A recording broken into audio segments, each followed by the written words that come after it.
What's going on, everybody? We've got to switch to, now I know why Tony's got a dart that's called Plan Z. That's it. Okay?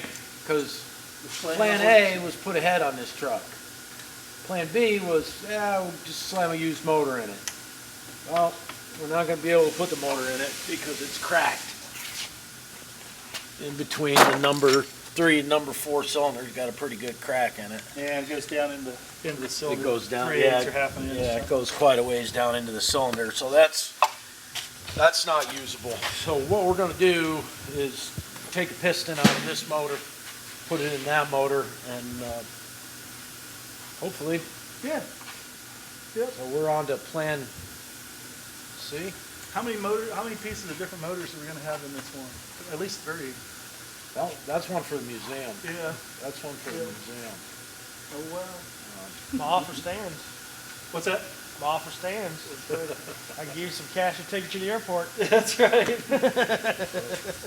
Not now, he's got too much vested in it now. Well, if I had to throw up my hands, I'd just come back and get it.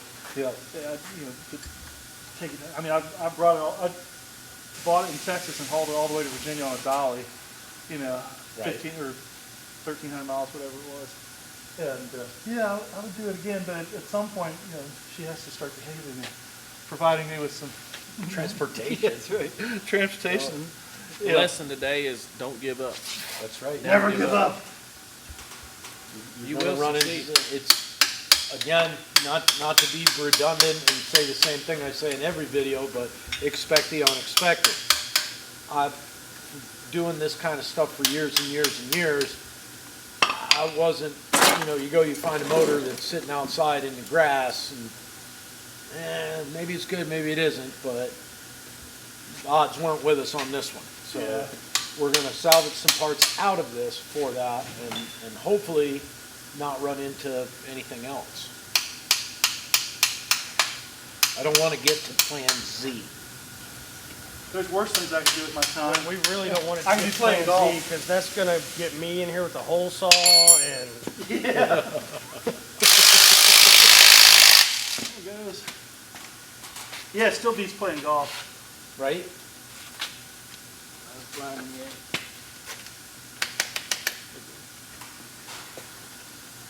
How'd you get the pilot bushing out?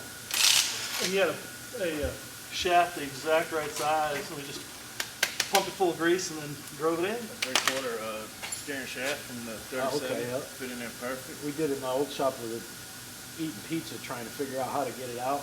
We took a piece of pizza crust and stuffed it in there. Yeah. We did that. I seen a I guy can on believe that. YouTube that used strips of paper and grease and a piece of wood. I've used bread already to mash it up and stick it in a copper plumbing pipe that I had to solder up. Yeah, my dad used to do that. Yeah, and then after a little while, the bread dissolves and washes out. So that was a In your glass of water.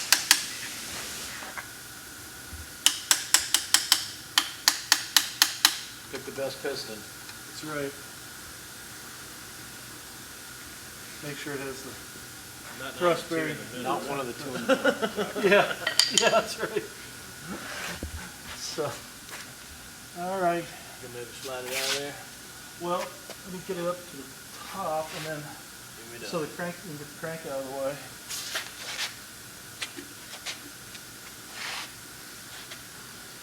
Don't get underneath the engine, kids. It's dangerous. So now we taught you how you can eat corn on the cob, how not to get killed by a Still falling getting that engine. crap out of my teeth. Me too. I will be too.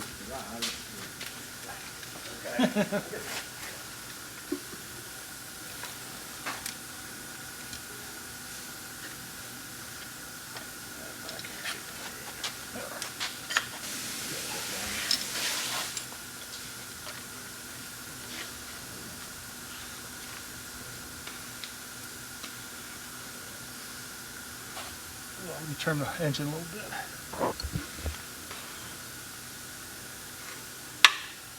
Almost.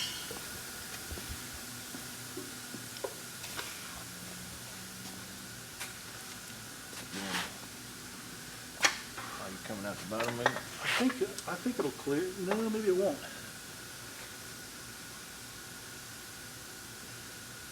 No, it didn't come out the bottom. What am I thinking? That was wishful thinking. So let's clean that ridge up a little bit at the top so we can get the piston past it. Alright. We can... Well, it doesn't really matter if we break the ring on this one. So we just shove it up there. Yeah. I'll get you Hammer handle. There you go. Come on out there, baby.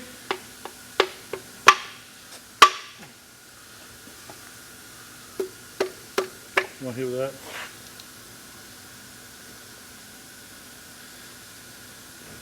This one's very nice.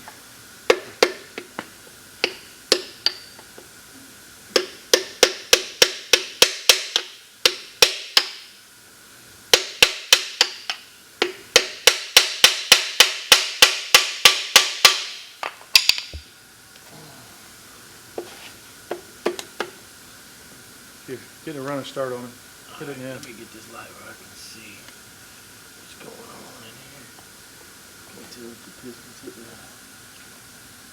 the rods hit the sun.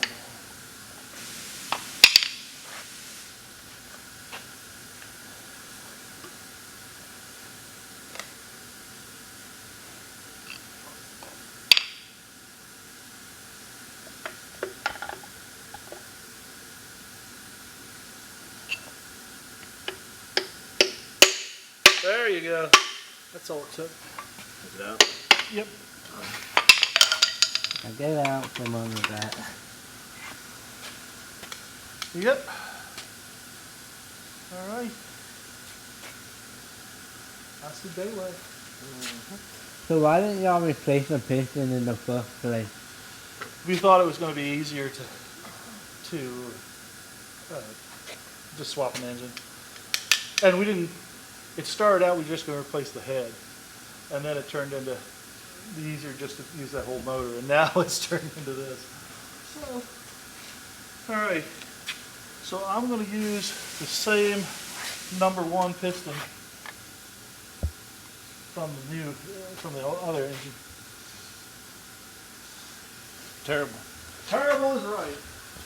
Terrible, terrible, terrible. So what he's gonna do is he's gonna use this piston here. Well, we gotta fill up training fluid. But we'll have to set that motor down on some wood. Raise this one up. Get the oil pan off. Do the same thing we just did here to get that one out. And then we'll drop it down in there. Bolt it up. Just ordered a gasket set. Should have everything, head gasket, everything. So We'll use the bearings off the original piston on the new rod. Because I mean, it looked fine, and yeah, unless we want to mic it and make sure we won't, just to make sure it's the right diameter. So, all right. not too bad, I guess. Not bad at all. Nope.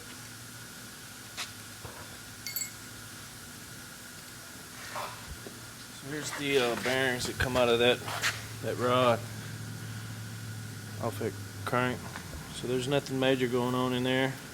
No big deep gouges or any kind of major wear, but it's got a lot of miles on it. They actually look real good.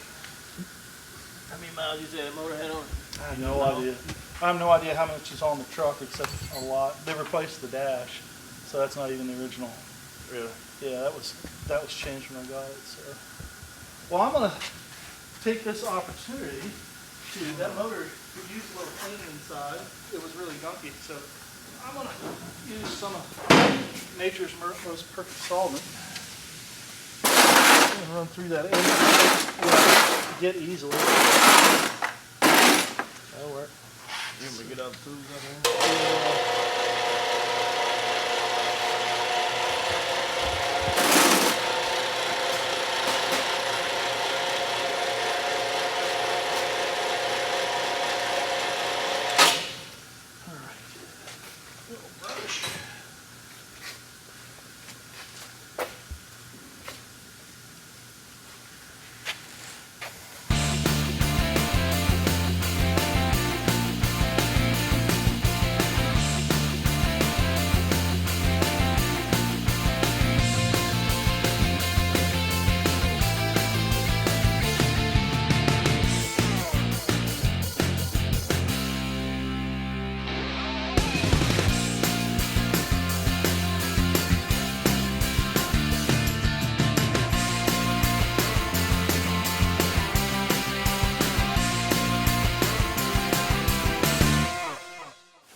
some sort. All right, y'all. It's Matt behind the camera here. Austin's went home. So we ran into another issue, which isn't that big of an issue, of course. We always can handle most things, anyways. But, well, the problem is, I'll let you explain this. Yeah, so the engine that came out of this 81 Dodge is a later version of the Slant 6, and they changed a few things. All the early ones, I was telling them the bearings in a Slant 6 are the same size, the rod bearings and the connecting rod bearings are the same size as on a Hemi, 440, 383, 426 Hemi, all that stuff. They're just oversized, they're huge. That's why one reason why they're so tough. But when they made some changes in the Slant 6 in, I think, 1981, one of the things they did was they went to a narrower rod. And so you can see this is the old rod out of the donor engine that we're getting the piston out of. And it's wider than the later connecting rod. So it's got a narrower bearing. It's still more than enough for a Slant 6. And it made for a lighter rod and some other advantages. But because that couldn't put this one in there, so we swapped over the piston. This is the piston out of the earlier wide connecting rod motor, and we put it on the connecting rod for my narrow connecting rod motor, and did that next door with the press. And yeah, so hopefully we're one step closer to success. Success. That's right. Never give up. Never give up, That's right. even when you should. So, but yeah, so we're going to hone this out a little bit, just to get a new, freshen up the surface in here. There's a lot of ridge on this, so there's a lot of taper in this cylinder, and we're not going to try to take that out. All we're going to try to do is just get a nice surface here for the rings to hold oil for the rings. So we're not going to go crazy with it. We're just going to do a little. So get some gasoline. So Tony wants this old crank back, and the lip on the old block here that's cracked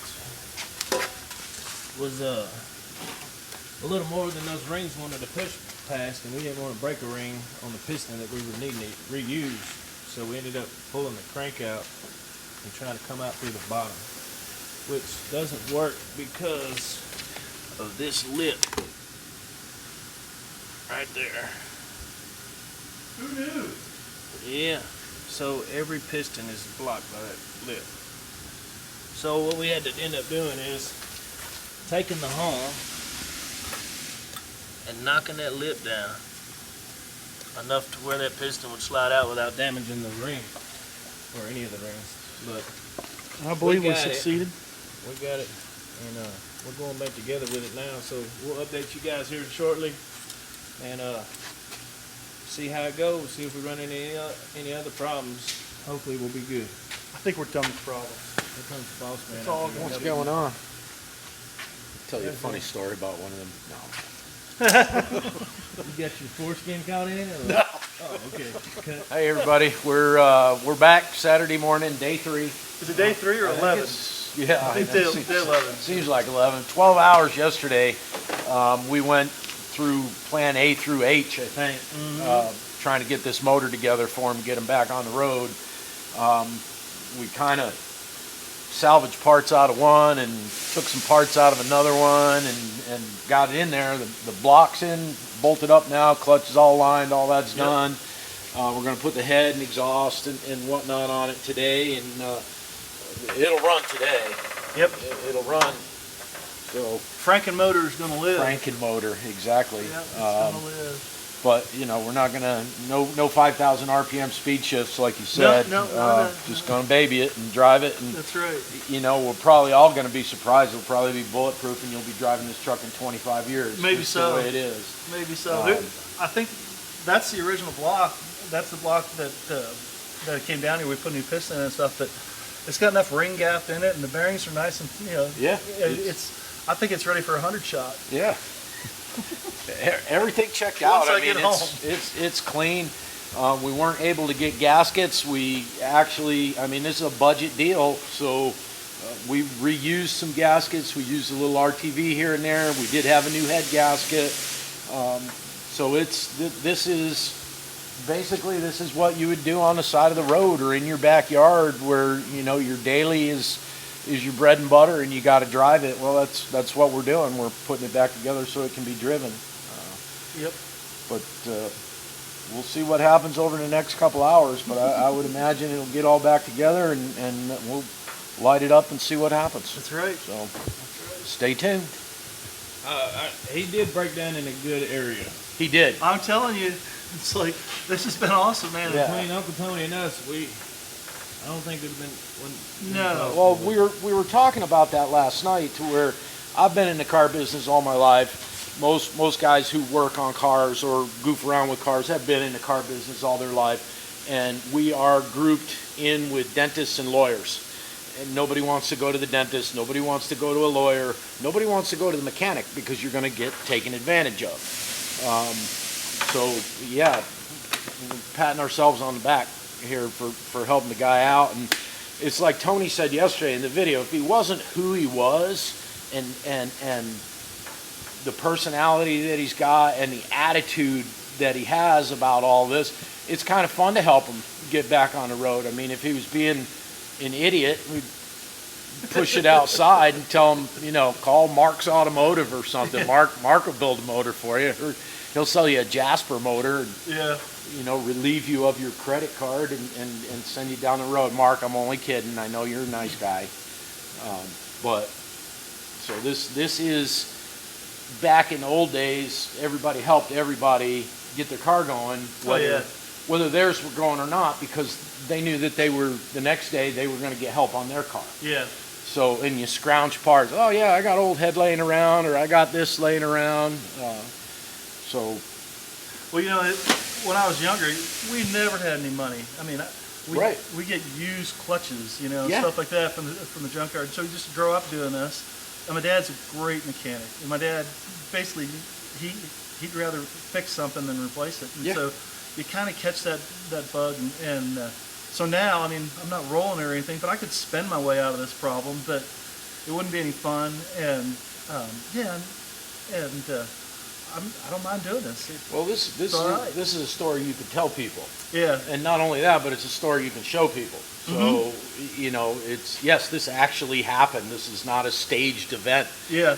Because, it's like we said in the video the other day, we got plenty of stuff to do. We got plenty of stuff we're backed up on, but dude needs help, so we're helping him out. Yeah. And that's, Well, and it's cool because, my dad, I grew up, watching my dad, help people who are broke down and stuff. And one time when I was a little kid, a bunch of people were going through town, a big family in a Volkswagen bus going singing at churches and stuff, and they broke down. And so. Was it the Cowsills?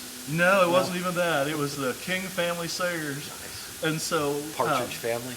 Yeah, so I remember that, and it was like a clown car, all these people getting out of this bus, and it's like, anyway, so they fixed him, got him on the road, and then years later, I met and got to be really good friends with one of the kids in the King family singers. Okay. And when we figured out, it took a while, but when we figured out, oh my gosh, you're that kid, and they're like, oh my God.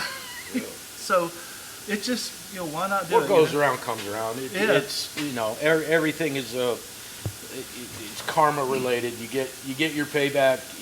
I used to think when I was a kid, when I was 12 years old, somebody told me God will get you. Yeah. And all of a sudden I got a conscience. Yeah. I was like, God, I can't steal that pack of gum now. Dang. But it's, if you do something bad, maybe you get a flat tire. They may seem completely unrelated, but you got a flat tire, inconvenience your day. Yeah. Well, that's because you screwed up earlier. Yeah. So everything is related. Everything's connected. Yep. And, you may go through an extended period of bad times, but then you have good times and whatever. And plus, this is fun stuff anyway. That's exactly right. And I'm not going to put my address out there, but I got a shop in Virginia. If somebody breaks down, I can help them. Well, so anywhere in Virginia. Anywhere in Virginia. Anywhere in Virginia. Just I think, I don't know if I told Tony a story about, I bought a car in California when I was younger and decided, well, I'm going to drive it to Massachusetts. Mm-hmm. Paid $400 for this car. I'm going to drive it to Massachusetts. So my big shakedown with that car was to put a new clutch in it, and I painted it with rattle cans. Yeah. And off we went. About 2 o'clock in the morning in Front Royal, Virginia. Oh, yeah. I had a under the dash fire. And there we sat on the side of the road until we got AAA come and towed it to Front Royal, and I asked the guy there, you got a mechanic or, you know, somebody can look at it. I ain't never seen a car like that. It was a 64 Barracuda. Oh yeah. And I said, it's just a Valiant. You got a junkyard, got a Valiant in it or something. I get some wiring out of it and continue on down the road. I ain't seen nothing like that. I'm like, okay. But we eventually got it fixed and got out of there. So Yeah. Yeah. but that's something that's always stuck with me. This is always going to stick with you. Oh yeah. You know, it's just every time you get in the truck, you're going to go, boy, those guys were idiots. But yeah, no, it's just how we roll, man. And, Yeah. And Yep.